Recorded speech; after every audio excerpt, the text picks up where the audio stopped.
My name is Primus E. I'm one of those people in history that don't get too much play because the things we kind of do or the things we do pretty much lay a foundation for a whole lot of things to come after. But once they're done, the people who put them in motion are kind of forgotten. Now, I didn't come back to talk about the things that were wrong and unfair, and I didn't come back to talk about something that some folks may call good or historic. I've come back to applaud you for the progress that you've been making in terms of voting rights. Now, I want to let you know, I'm not a scholar. I'm not a historian. I wasn't even a civil rights marcher. I'm just a half-curted barber who one day wanted to just go and vote.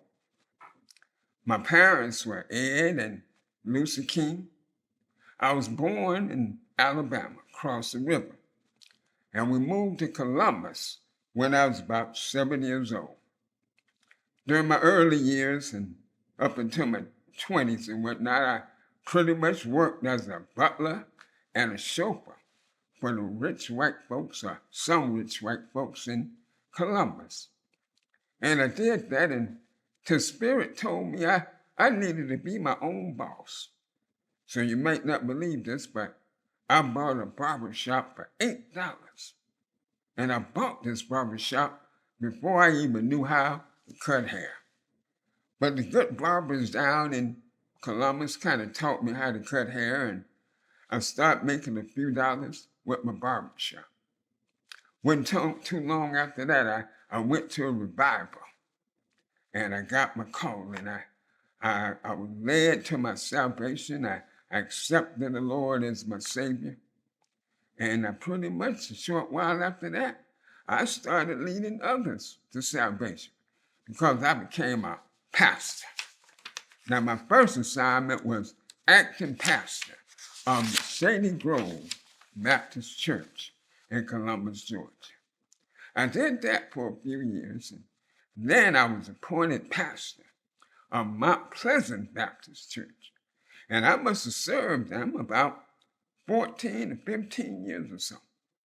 Now, both of these churches are located in Columbus. And here's what I need you to know. That when I was a child, my daddy, my granddaddy, my uncles, none of the men that I knew could vote. They were denied the right to vote due to something called the white-only primaries. Now, I really don't need to explain what white-only primaries mean, because in then you probably can't believe that there was a time when only a certain group could vote for anything. Now, a question I often asked was, how was it possible that in spite of the 14th Amendment of the Constitution, which gave me and people like me and everybody protection under the law, and the 15th Amendment, which gave all males of a certain age the right to vote, how could that be possible in the 1940s? Well, I want to let you know how it was possible. It was caused after Reconstruction, the powers that be, powers and forces in high places, revised the Constitution of our state and made it possible for these white-only primaries to exist. That's how it happened. And here's when things began to change. On July 4, 1944, I simply wanted to vote. Now, myself and the NAACP had talked about this thing. And so I went to register. But do you know, they ran me out of that polling place? No way they was going to let a person like me vote. Just a hard-working, taxpaying colored man. They did not want me to vote. So what I did was I left there. I walked a few blocks up the street to a lawyer's office. And I told that lawyer that I had a problem that I wanted him to help me solve. And he said, "What can I do for you, Mr. King?" And so I told him about being denied the right to vote. And he and his team, they put together a lawsuit.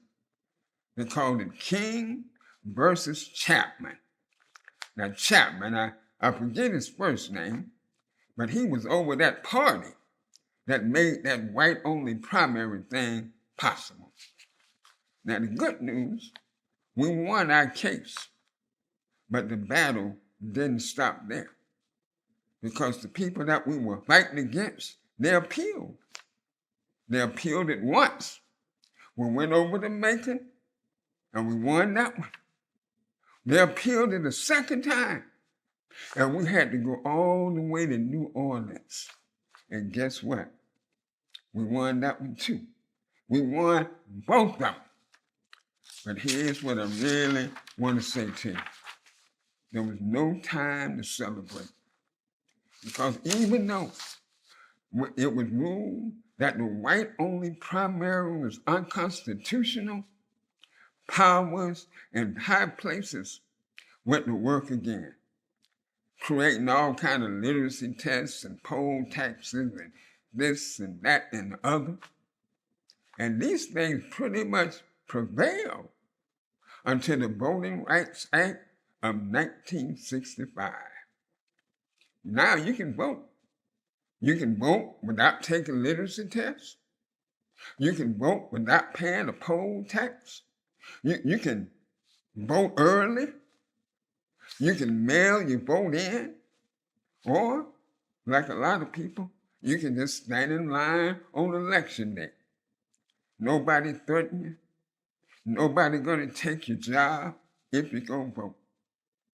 But I want to warn you, just like it happened in the 40s, and from the things I hear, it seems like it might happen again. You see, there are going to be always people who are willing to do whatever it takes to keep the scales of voting weighted in their favor. Now, we won that lawsuit in 1946 after 2 appeals. The Voting Rights Acts of 1965 brought a whole lot of justice. But what old Primus, or you can say Reverend King, wants you to do is stay on the wall and be ever vigilant in protecting your right to vote. And now, my friends, as I prepare to go back to my heavenly rest on the other side, I want you to remember that the struggle continues. I'm Primus E. King, and it's been my pleasure to come and talk with you for just a minute. Stay on the wall, and whatever you do, keep on voting. Thank you.